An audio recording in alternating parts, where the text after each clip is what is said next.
Hey everyone, and welcome back to another deep dive. You got it. Today, we're going to be talking about the Silver Pharaohs. That's right, the Silver Pharaohs. And this is a period of Egyptian history that I think maybe a lot of people haven't heard much about. Yeah, it's certainly not as famous as, the period of Tutankhamun Yeah, and the New Kingdom, but it's just as fascinating, in my opinion. I totally agree with that. He's got everything. Yeah, and we have a great resource to guide us through this today. Yes, we do. We have an interview with Egyptologist Dr. Chris Norton. A fantastic interview, I gotta say. And he's got so much great information on this and a great perspective. Yeah, and just to give you a little preview, he makes a really interesting point that if Tutankhamun hadn't been discovered, Right. and captured the world's imagination the way he did, maybe the Silver Pharaohs would be just as well known. That's so true. It's all about timing sometimes, you know? Absolutely. Yeah. The luck of when something is discovered. That's So, but let's back up a little bit and kind of set the stage for people who might not be sure. totally familiar with this period. Absolutely. We're talking about Egypt around 1000 BC. Right. So this is centuries after the peak of the New Kingdom. Yeah, we're talking hundreds of years after. Yeah.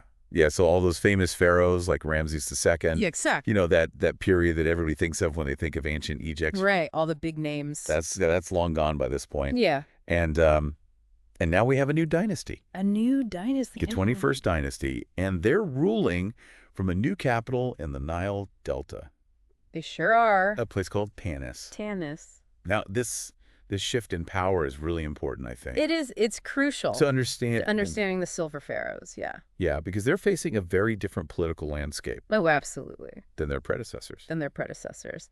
Egypt is essentially divided at this point. Right. There's a rival power base in the south controlled by these powerful priests. And so the pharaohs in Tanis, they have to adapt. Yeah. And that adaptation is really reflected in their burial practices. So let's talk about those burial practices, because this is where the story gets really interesting. It does. So imagine you're an archaeologist Okay. back in the 1930s. I'm picturing myself there. You're excavating at Tanis. Yeah. You're a French archaeologist named Pierre Montet. Terramonte, okay. And you're not really expecting to find a whole lot, beyond. Right, just some more temple ruins. Yeah, you're just kind of going through the motions, and suddenly you come across Uh-oh. this hidden chamber What is it? underneath a stone pavement. Oh, wow. And you look inside, Okay. and you see inscriptions Okay. and sarcophagi, Sarcophagi, so we're talking tombs. a royal tomb. A royal tomb. But it wasn't just one tomb. Oh, there's more. It was a whole complex of chambers Wow. housing the burials of multiple kings Wow. So a whole... from the 21st and 22nd dynasties. It's like a necropolis. A royal necropolis hidden in plain sight. That's incredible. Hidden in plain sight. Yeah, so this is a big deal, right? Absolutely. I mean, why weren't these pharaohs buried in the Valley of the Kings? That's the big question, right? They're the traditional royal cemetery. Yeah. Well, that's where I think the political realities of the time really come into play.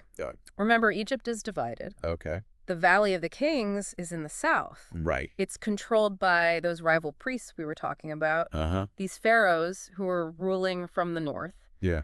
They either couldn't or wouldn't be buried there. They Yeah. were establishing their own Okay. center of power even in death. So it's not just about where they were buried. Right. It's what this choice tells us about the politics of the time. It's a statement. Yeah. It's a tangible sign of that fragmentation. Right. And the choice of Tanis wasn't just about practicality. I mean, this was No, it was symbolic. symbolic. Very symbolic. Yeah. These pharaohs were making a statement about their legitimacy, Okay. their independence from the south. So let's talk about what Montet found inside those tombs, because we all know about the golden splendor of Tutankhamun's tomb. Right. The gold. But the Silver Pharaohs, they offer a very different kind of visual feast. They do a different kind of feast. It's more of a silvery feast, I guess you could say. Yeah. But still just as impressive in terms of the artistry and the craftsmanship. Yeah, so what were some of those like really standout discoveries that set these tombs apart? Well, one of the most iconic finds, I think, has to be the coffin of King Sheshonq. Oh. It's solid silver, Wow. and it's shaped like a falcon Oh, wow. with a human head. So it's like a falcon-headed In. coffin. Yeah, it's incredible. Wow. And this style, it's a real hallmark of the 21st dynasty. Okay. You don't see this kind of thing in earlier periods. It's almost like they were making a conscious choice to use silver. I think so. Or set themselves apart from, like, To distinguish themselves. the gold of the previous dynasties. Yeah, exactly. Silver was known in earlier periods. Right. But it was never used so prominently in royal burials. Interesting. So this suggests to me that they were really trying to embrace a different aesthetic. Okay. Like they were saying, hey, we're not just the successors Right. to the new kingdom pharaohs. There's something new. We're something new. Yeah, we're a new dynasty with Yeah. our own traditions and our own style. And this kind of emphasis on silver really underscores that. Exactly. And the craftsmanship is just incredible. Yeah. I mean, the silver coffins, the gold death masks, the jewelry. Yeah. It's not just about wealth, it's about real artistry. You mentioned gold death masks. So was there a standout piece Oh, yeah. that rivals the famous mask of Tutankhamun? Well, there's the mask of King Susenus. Okay. It's solid gold, absolutely magnificent. And it makes you wonder, Yeah.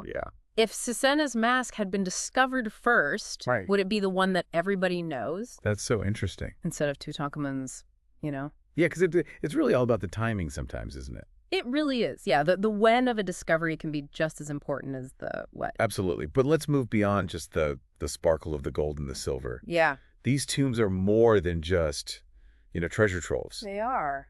They're really windows into a period of history that we're only beginning to understand. Right, and they challenge some of the traditional narratives about this period. How so?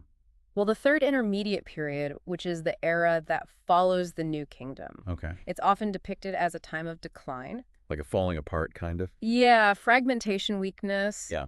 Egypt's not what it used to be. Right, right. But these discoveries, they suggest that that's not the whole story. There's more nuance than that. Much more nuance. I mean, look at the artistry, the wealth, the political maneuvering. Yeah. This dynasty was far from declining. They were adapting. They're adapting. They were Yeah. innovating. They were creating. Yeah, they were leaving their mark. Yeah, it's like they were saying, hey, don't count us out yet. Exactly. We're still here. We're still here. And we're still a force to be reckoned with. And we're making beautiful things. We're making beautiful things, yes. Yeah, and I think, Dr. Norton makes this point in the interview. He does. He says that the silver pharaohs have really been overshadowed by Tutankhamun. By Tut's legacy. Yeah. Absolutely. Even though their discoveries are equally significant. Yeah, I think it's because Tut's tomb was intact. Right. And it was just so full of gold. All that gold. Yeah, it just captured the world's imagination. Yeah. And I think that kind of shaped our perception of ancient Egypt in a way. It's like we got so focused on Tutankhamun Maybe did. that we missed. We missed other stories. These are the equally fascinating. Equally fascinating, but maybe less flashy stories. Yeah. The Silver Pharaohs, they remind us that there's more to discover, Yeah. even in the most well-known historical landscapes. So we've got this fragmented Egypt, right? Right. We get this dynasty establishing its own power base. Yep. And all these incredible artifacts Mm-hmm. to challenge our assumptions about this period. Absolutely.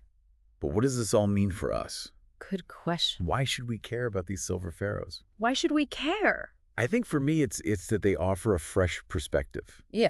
Yeah. We've been so focused on the grandeur of the New Kingdom Mm-hmm.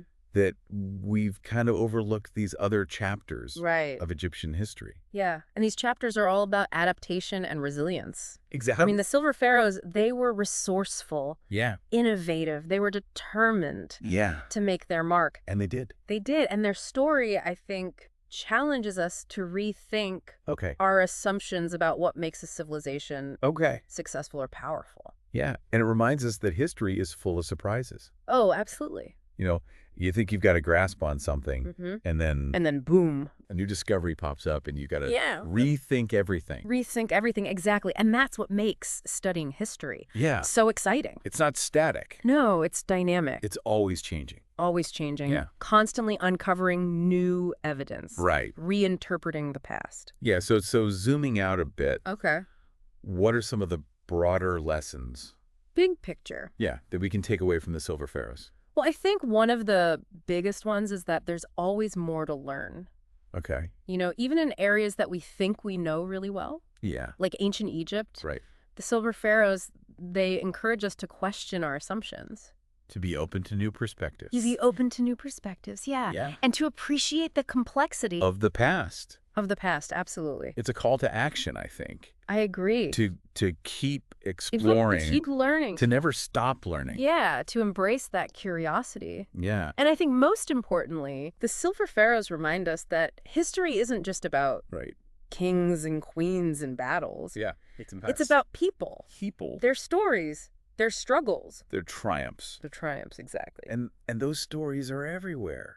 They are. If we just take the time to look. If we're willing to look. That's a great point. Who knows what other hidden treasures are out there? Yeah. What other silver pharaoh? What other silver pharaohs exactly? Just waiting to be discovered. Waiting to challenge our understanding of the past. Yeah, well, that's something for our listeners to think about. To ponder.